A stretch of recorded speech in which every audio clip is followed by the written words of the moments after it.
नमस्कार। निराला कंस्ट्रक्शन के एक और नया वीडियो में आप सभी का बहुत बहुत स्वागत है। दोस्तों, आज की इस वीडियो में मैं आप लोग को एक बनता हुआ घर के लिए जो लिंटल लेवल तक का काम किया गया है, इसके बारे में पूरा जानकारी देना चाहता हूं। इस घर को बाहर से और इसके साथ साथ इस घर के अंदर में भी आपको बताना देना चाहता हूं कि किस तरीके से इस घर का पूरा काम को किया जा रहा है। साथ में कॉलम और बीम के बारे में भी हम लोग इसी वीडियो में जानेंगे। दोस्तों, इसके साथ हम लोग जान लेंगे कि इतना घर बनवाने में टोटल कितना रुपये का खर्चा अब तक आ चुका है। तो अगर आप भी अपने बनने वाले घर के लिए प्लानिंग कर रहे हो या फिर घर बनवा रहे हो, आप इस वीडियो को पूरा देख लीजिएगा। आपको पता चलेगा कि लिंटल लेवल तक का काम किस तरीके से करवाया जाता है, और अगर आप लिंटल लेवल तक अपने घर का काम करवाते हो तो आपका कितना रुपये तक का खर्चा है वो आ सकता है।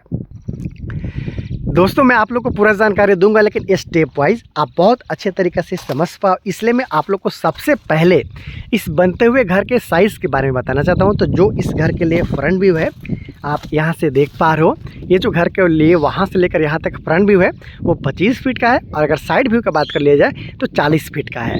अगर स्क्वायर फीट का बात कर लिया जाए तो 1000 स्क्वायर फीट में इस घर को बनाया जा रहा है। इस घर के लिए जो विंडो का काम किया गया है या फिर जो इस घर के लिए अंदर में काम किया गया है, उसके बारे में पहले जानते हैं। जो चीज़ आप बाहर से समझ सकते हो, जैसे कि इस घर के कॉलम और बीम को ही ले लीजिए।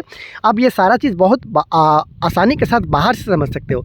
जैसे कि इस घर के लिए जो प्लिंथ बीम का काम किया गया आसानी के साथ यहाँ पे आप देख पा रहे हो। अगर इसका साइज़ के बारे में बात कर ले तो यहाँ पे 9 इंची बाई 9 इंची का प्लिंथ बीम का काम यहाँ पे किया गया है। बहुत ही आसानी के साथ आप यहाँ पे देख पा रहे हो, ये प्लिंथ बीम है और इसमें 4 सरिया का इस्तेमाल किया गया है 12 mm का।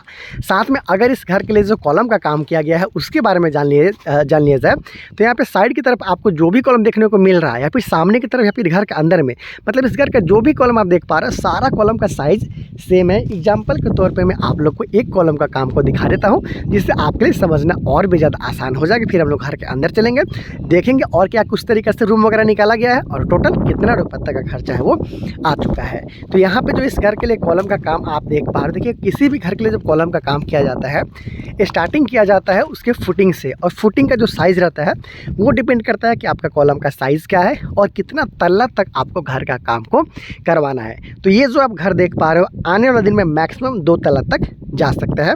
और इसके लिए जो फुटिंग का साइज़ रखा गया है 3.5 फीट बाई 3.5 फीट का फुटिंग का साइज़ रखा गया था। ग्राउंड के लेवल आप देख पा रहे हो, यहाँ से लगभग 4 फीट नीचा गड्ढा इसमें किया गया था, और 10 mm का सरिया के साथ में इस घर के लिए फुटिंग का काम किया गया। उसके बाद ये 10 इंची बाई 10 इंची का कॉलम का काम आप देख पा रहे हो, जिसमें 12 mm का 4 सरिया के साथ में यहाँ पे काम किया जा रहा है। बहुत आसानी के साथ, चलिए मैं आपको दिखा देता हूँ। ये देख सकते हो 12 mm का 4 सरिया के साथ में काम किया जा रहा है। 8 mm का रिंग का भी प्रयोग यहाँ पे किया जा रहा है। आसानी के साथ आप यहाँ पे देख पा रहे हो। तो इस तरीक़ा से इस घर के लिए जो कॉलम है इसका काम किया जा रहा है। तो ये इस घर का साइड व्यू, ये इस घर के लिए फ्रंट व्यू।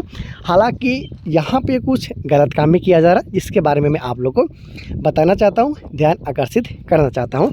ध्यान से देखिएगा। बहुत सारे लोग रहते हैं जो घर का फर्श बनवाते हैं तो उसमें बहुत ज़्यादा नहीं सोते। जैसे कि यहाँ पे आप देख पा रहे हो, जो घर का फर्श का अगर ऊंचाई का बात कर लिया जाए तो यहाँ पे लगभग ग्राउंड के लेवल से लगभग 2 फीट के आसपास तक का ऊंचाई है वो लिया गया है। आसानी के साथ आप यहाँ पे देख पा रहे हो, जो कि बहुत ही कम है।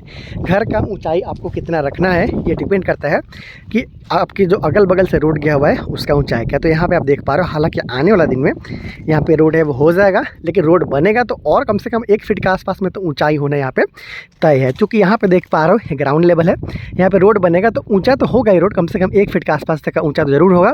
उसके बाद रोड से आपका घर का ऊँचाई का जो फर्श है, फर्श का जो ऊंचाई है वो सिर्फ 1 फीट ही रह जाएगा। तो इतना ऊंचा तक आपका रोड आ जाएगा।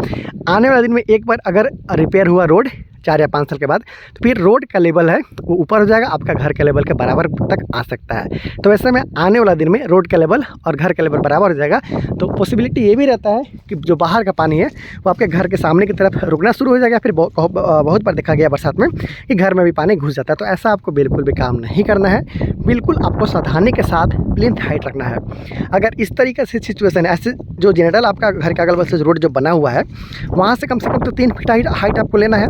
लेकिन जहाँ पे रोड नहीं बना हुआ है, कम से कम वहाँ ग्राउंड के लेवल से 4 से 4.5 फीट का हाइट आपको लेना चाहिए। तो इस तरीके से आप घर का जो हाइट है उसे डिफाइन कर सकते हो, रख सकते हो। तो इस तरीके से इस घर के लिए काम को किया जा रहा है। लिंटल लेवल तक का काम ऑलमोस्ट कंप्लीट हो चुका है, हालांकि लिंटल बीम का काम अभी बाकी है। दोस्तों, मैं हमेशा कोशिश करता हूँ कि आप लोग को ज़्यादा से ज़्यादा जानकारी दिया जाए। जो सही जानकारी है उसको आप तक पहुंचाया जाए, ताकि जो आप अपना पूरा ज़िंदगी भर का जो कमाई होता है, बहुत सारे लोग ऐसे भी हैं दोस्तों जो पूरा ज़िंदगी भर कमा कर भी अपने लिए घर नहीं बना पाते हैं खुद के पैसे से। तो जब आप घर बनवा ही रहे हो तो आप अच्छे तरीक़ा से, सही तरीक़ा से अपना पैसा को सही इस्तेमाल करते हुए घर बनाइए, कोई गलती ना हो जाए। इसलिए मैं आप लोग के लिए बहुत सारा वीडियो बनाते रहता हूँ, अलग अलग तरह का घर और कंस्ट्रक्शन कॉस्ट के साथ में बताता हूँ, ताकि आप लोग को ज़्यादा से ज़्यादा हेल्प किया जा सके। तो देख सकते हो यहाँ पे 40 फीट बाई 25 फीट का बनता हुआ ये घर है। जो भी विंडो है घर के लिए बिल्कुल सिंपल वे में रखा गया है। एक मिडिल क्लास फैमिली के द्वारा बनाया जा रहा ये घर है। ज़्यादा लेट ना करते हुए चलते हैं अंदर और देखते हैं कि अंदर में किस तरीके से इस घर के लिए काम को किया गया है और टोटल कितने तक का खर्चा है इसमें आ चुका है। इस घर के लिए मेन एंट्रेंस वहाँ से रखा गया है बीचों बीच, और यहाँ पे इधर रूम है, उधर सीढ़ी हो जाएगा। चलिए चलते हैं और देखते हैं किस तरीके से काम यहाँ पे किया जा रहा है। लगभग बीचों बीच इस घर के लिए मेन एंट्रेंस रखा गया है। अभी आपको दिखाता हूँ ठीक से समझ पाए, इसलिए एंगल चेंज कर लेता हूँ। देखिए यहाँ पे आपको घर के लिए मिल जाएगा सीढ़ी, यहाँ पे मिल जाएगा घर के लिए पहला रूम, यहाँ पे इस घर के लिए मेन एंट्रेंस है। एंट्रेंस के नीचे में आप देखिएगा तो सेप्टिक टैंक का निर्माण कर लिया गया। ये जो आप देख पा रहे हो यहाँ पे सेप्टिक टैंक का निर्माण है वो कर लिया गया है। जैसे ही आप घर में एंटर करते हो तो आपको सेप्टिक टैंक के ऊपर में इस तरीके से गली मिल जाएगा। यहाँ पे आपको मिल जाएगा पहला रूम, ये आप बहुत ही आसानी के साथ देख पा रहे हो। इधर आपको मिल जाता है इस घर के लिए सीढ़ी। उसके साथ साथ और थोड़ा आगे चलते हो तो आपको मिल जाता है बीच वाला जो एरिया है, हॉल के साथ साथ यहाँ पे डाइनिंग एरिया आपको देखने को मिल जाता है। इधर आपको मिल जाता है इस घर के लिए कॉमन टॉयलेट और बाथरूम।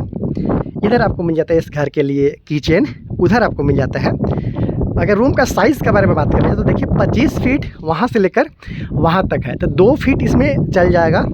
जो दीवार है वहाँ पे 10 इंच का दीवार इधर है, 10 इंच का दीवार इधर है, 4 इंच की दीवार इधर है, तो 2 फीट तो यूँ ही निकल गया, बच गया 23 फीट। तो 11.5 फीट बाई 10 फीट के आसपास तक का एक रूम।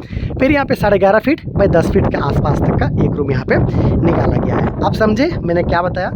25 फीट है यहाँ से लेकर यहाँ तक, 2 फीट आपका चला गया दीवार में। बहुत सारे लोग कन्फ्यूज़न होता है, इसलिए मैं बता देता हूँ। 25 फीट है तो 2 फीट चला गया दीवार में, उसके साथ बच गया 23 फीट, तो 11.5 फीट बच गया इधर, फिर 11.5 फीट इधर बच गया। तो इस तरीके से 2 रूम यहाँ पे निकाला गया। 11.5 फीट बाई 10 फीट के आसपास तक का 2 रूम यहाँ पे निकाला गया है।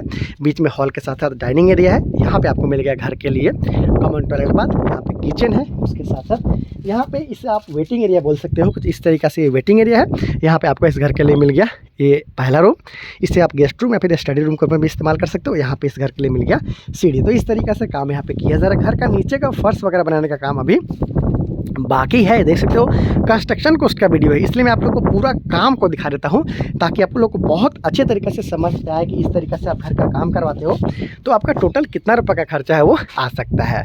तो देखिए इस तरीके से काम किया गया है। बाहर का जो सारा दीवार है वो 10 इंच के साथ में यहाँ पे रखा गया। देखिए बाहर का सारा दीवार है वो 10 इंच के साथ रखा गया है। 2 जगह पे अंदर में भी 10 इंच का काम है वो किया जाता है। कहाँ कहाँ पे किया जाता है अभी आपको प्रैक्टिकली दिखा देता हूँ। अंदर का देख सकते हो रूम में, उसके साथ साथ किचन में और हॉल में, इस तरीके से जो भी अंदर का दीवार है सारा 5 इंच के साथ में यहाँ पे रखा गया है। लेकिन 2 जगह पे 10 इंच का काम करवाना चाहिए। पहला तो घर के टॉयलेट और बाथरूम में, क्योंकि प्लम्बिंग वगैरह पाइप वगैरह ले जाना होता है। उसके साथ साथ ज़्यादातर समय में वो जो टॉयलेट और बाथ रहता है वो भीगा हुआ रहता है उसका दीवार। आप गौर कीजिएगा तो उसके लिए वहाँ पर जल्दी दीवार ना ख़राब हो, इसके लिए वहाँ पे 10 इंच का दीवार देना चाहिए। और साथ में सीढ़ी रूम, जैसे कि यहाँ पे आप देख पा रहे हो सारा दीवार इस घर के लिए इधर देखिएगा तो 5-5 इंच का है, लेकिन जहाँ पे सीढ़ी रूम बनाया जा रहा है, ये सीढ़ी रूम है, यहाँ पे सीढ़ी बनाया जाएगा, इसलिए देख सकते हो यहाँ पे लैंडिंग वगैरह आएगा। तो यहाँ पे सीढ़ी का जो काम है, सीढ़ी का लोड रहता है, अपना एक लोड रहता है। उस लोड को अच्छे तरीक़े से डिस्ट्रीब्यूट करते हुए और बीम तक पहुँचाने के लिए जो दीवार का सहारा लिया जाता है वो 10 इंच का होता है। देखिए ये जो आप देख पा रहे हो सीढ़ी का लिए जो दीवार है, उधर का दीवार है, इधर का दीवार है, उधर का या फिर बाहर का, बाहर और अंदर दोनों का जो दीवार है वो 10 इंच के साथ में यहाँ पे रखा गया। तो सीढ़ी में और टॉयलेट बाथरूम में याद रख लीजिएगा अपने घर में कि 10 इंच का ही दीवार का काम आपको करवाना चाहिए। तो इस तरीक़े से इस बनते हुए घर का जो काम है उसको आप देख पा रहे हो कि किस तरीक़ा से बनाया जा रहा है। और फर्श वगैरह बनाने का काम पूरा बाकी है, मिट्टी तक का काम है वो हो चुका है। देखिए इस तरीके से किचन में भी थोड़ा सा दिखा देता हूँ। खर्च अभी जानेंगे हम लोग कि कितना हुआ, लेकिन जितना आप जानिएगा ना इस बनते हुए घर के बारे में, काम के बारे में, उसके साथ अगर खर्चा जानते हो तो आपको समझने में ज़्यादा आसानी होगा। अपने बनने वाले घर के लिए अच्छे से एनालाइज आप कर पाएंगे। तो यहाँ पे देख सकते हो, यहाँ पे किचन स्लैब का काम भी कर लिया गया है। एल शेप में यहाँ पे इसके लिए सिंक के लिए जगह छोड़ा गया है। और यहाँ पे जो स्लैब है उसको आगे न बढ़ाते हुए यहाँ पे रोक दिया गया, ताकि यहाँ पे बहुत सारे लोग किचन में फ्रीज़ वगैरह रखना पसंद करते हैं तो उसका काम किया जा सके, यहाँ पे फ्रीज़ रखा जा सके, इसलिए यहाँ से लेकर वहाँ तक और ऐसे यहाँ पे एल शेप का किचन प्लेटफॉर्म बनाया गया है। यहाँ पे कुछ जगह छोड़ा गया है किचन में ताकि फ्रीज़ वगैरह रखा जा सके। तो आपने देख लिया है कि किस तरीके से काम किया जा रहा है। बात कर लेंगे खर्च के बारे में। तो देखिए ये 1000 स्क्वायर फीट में बनता हुआ घर है और 1000 स्क्वायर फीट में अगर आप कुछ अलग टाइप से काम करवाते हो तो खर्चा आपका ऊपर नीचे हो सकता है। जैसे कि कॉलम और जो बीम का साइज़ यहाँ पे दिया गया है 9 इंची बाई 9 इंची और 10 इंची बाई 10 इंची का, उसको बढ़ाते हो तो 1000 स्क्वायर फीट में भी इतना ही एरिया में घर बनाते हो तो आपका खर्चा बढ़ सकता है। इसलिए मैं आपको पूरा काम को दिखाता हूँ और काम के अनुसार जो खर्चा लगता है उसके बारे में बताता हूँ। ये जो आप घर देख पा रहे हो, इस घर को बनाने में लगभग 4.5 लाख के आसपास तक का खर्चा अब तक आ चुका है। इसमें लेबर कॉस्ट के साथ साथ मटेरियल कॉस्ट को भी इंक्लूड किया गया है, मतलब अब तक का टोटल खर्चा।